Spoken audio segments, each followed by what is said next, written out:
Assalamualaikum warahmatullahi wabarakatuh. Alhamdulillah rabbil alamin wassalatu wassalamu ala asyrafil anbiya'i wal mursalin sayyidina Muhammad wa ala alihi wa sahbihi ajma'in.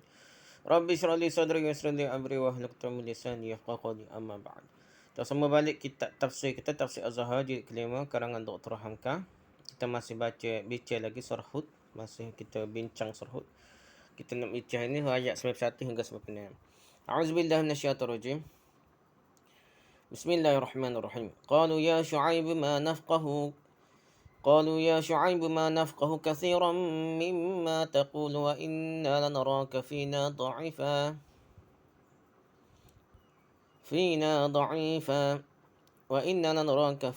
ضعيفا ولولا رهتك لرجمناك وما أنت علينا بعزيز.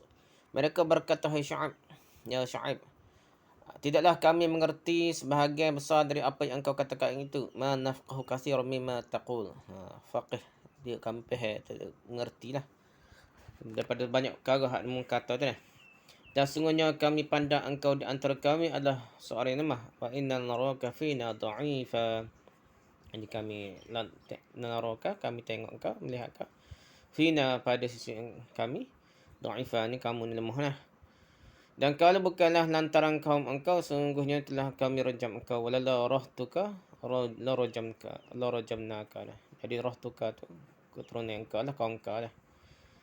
Kalau bukanlah kerana kaum engkau, la rajamnaka, keturunan itulah orang-orang bangsa juga dan Nabi. Rajamnaka, sungguhnya kami akan rejam engkau lah. Kerana tidaklah engkau ini buat kami seorang terhormat, ama anta alina bi'aziz. Engkau ni bukan orang terhormat. Aziz ni orang yang terhormat. Ayat 92. Qala ya qaumi arahti a'azzu 'alaikum minallahi wattakhadhtumuhu wara'akum zahriya. Inna rabbi bima ta'maluna muhit.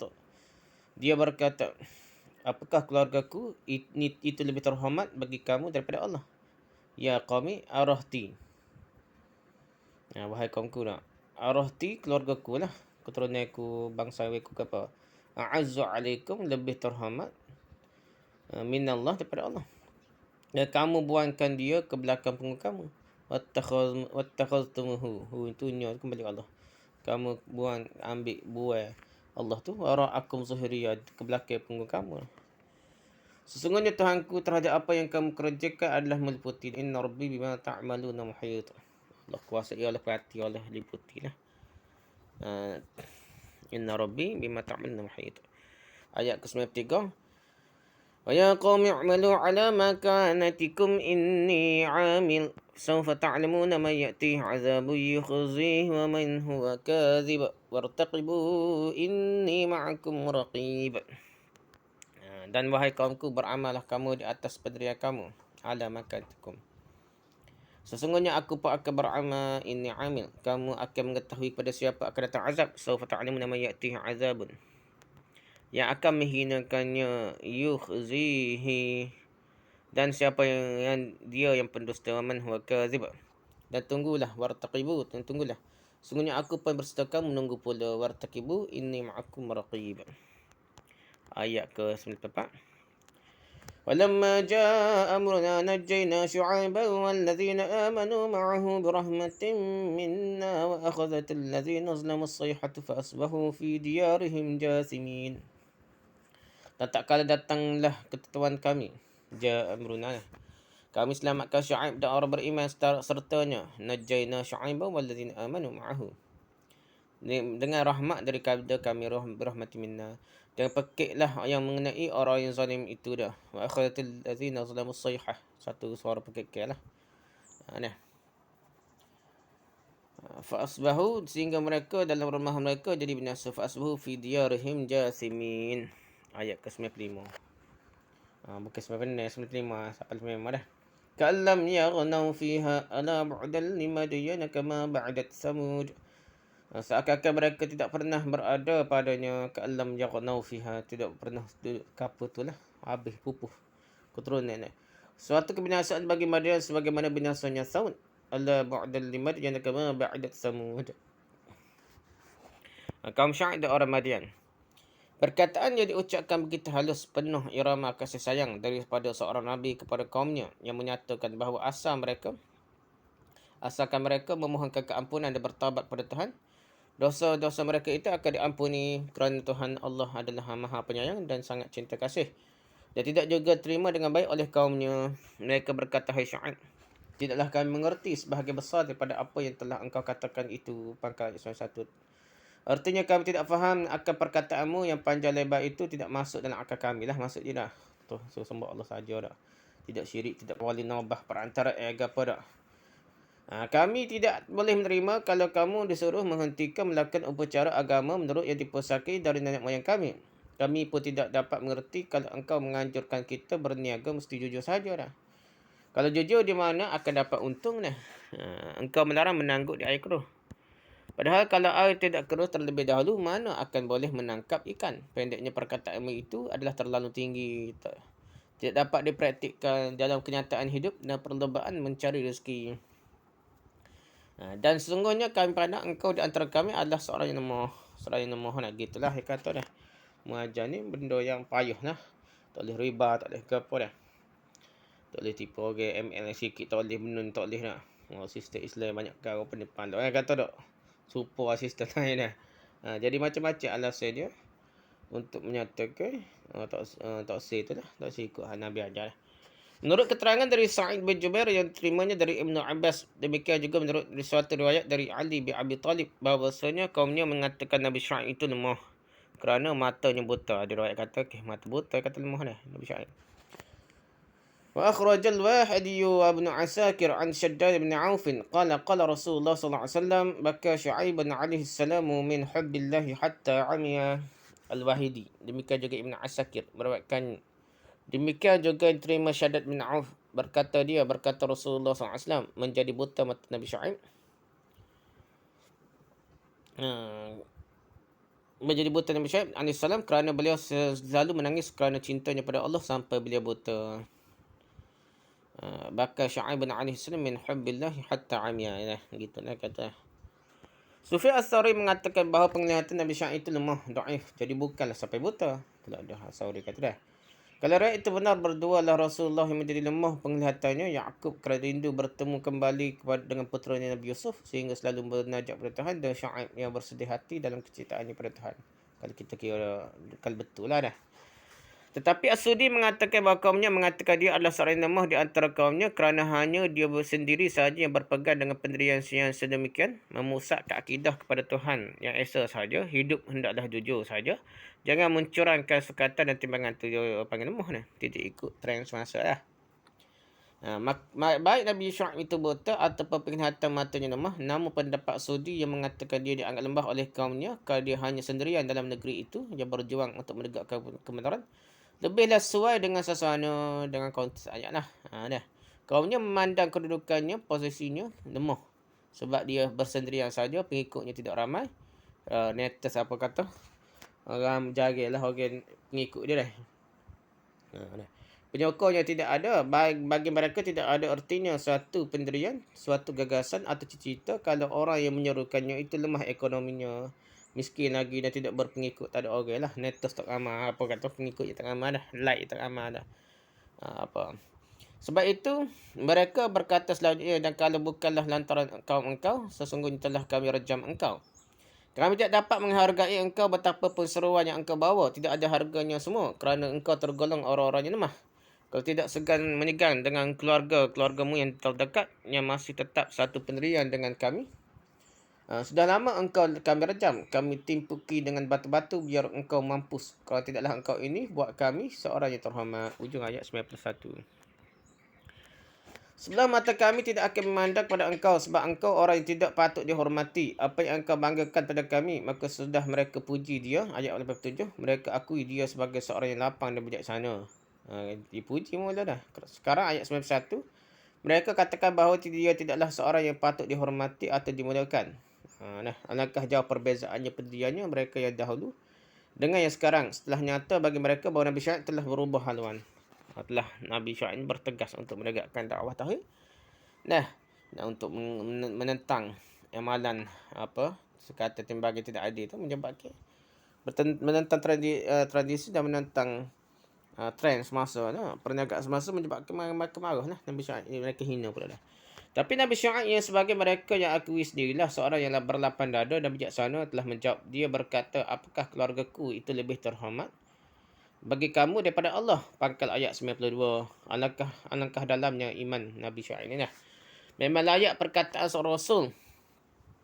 Artinya ialah diriku ini boleh kamu pandang hina, tapi suara yang aku bawa ini, itulah yang aku minta diperhatikan. Bukan perhati body aku ni. Perhati hujah ni, benda hujah. Fakta aku beritahu ni betul ke tak? Bukan cara aku ni. Bagiku sendiri perhatikan akan sabda Allah yang aku bawa ini. Jauh 1000 kali lebih penting daripada mengingatkan keluarga ku ni. Keluarga ku hebat setama mana. Tak penting. Yang penting fakta aku bawa ni. Kamu hendaklah melindungiku hanyalah kerana menghormati kepada keluargaku dan segan pada mereka sahaja. Mengapa tidak kalian hargai dan kalian segani Allah yang telah mengutuskan aku ini? Dan kamu buangkan dia, Allah ni ke belakang punggung kamu ni. Allah ayat gapa ni tak pakar dah. Dah. Ada cara kau benda hak remeh-temeh. Keluarga Nabi Syuaib hebat setama mana pun remeh-temeh hak besar lagi. Fakta yang dibawa itu sabda kata-kata Allah ni, ajaran tauhid ni. Tidakkah kalian pedulikan seruan Allah yang mengutuskan aku? Kamu buangkan saja seruan Allah ke dalam keranjang sampah. Buat Datuk sampah kita kata. Sedekah yang lebih kamu muliakan hanyalah keluargaku saja. Sesungguhnya Tuhanku terhadap apa yang kamu kerjakan ini adalah meliputi. Ujung ayat 92. Kekuasaan Allah itu adalah meliputi dan maha luas, seluas langit dan bumi. Segala tindakan kamu tidaklah lepas dari tilikan perhatian Allah. Kalau kamu ikuti seruan Allah, seruan yang Allah suruhkan aku menyampaikannya pada kamu, akan selamatlah kamu jua dah. Kalau tidak, kamulah yang akan celaka cari nyakit. Ada pun keluargaku yang kamu katakan kamu hanya terpandang pada mereka. Keluargaku dan keluarga bangsawan keturunan raja-raja ke apa dah. Maka kamu tidak merajam aku, tidaklah keluarga itu sanggup mendatangkan mudarat atau mendatangkan manfaat kepada kamu. Keluargaku hebat setama mana pun bukan boleh tolong kamu dah. Dunia akhirat tak boleh tolong kamu, yang boleh tolongnya Allah. Apa dia cara keluargaku ni?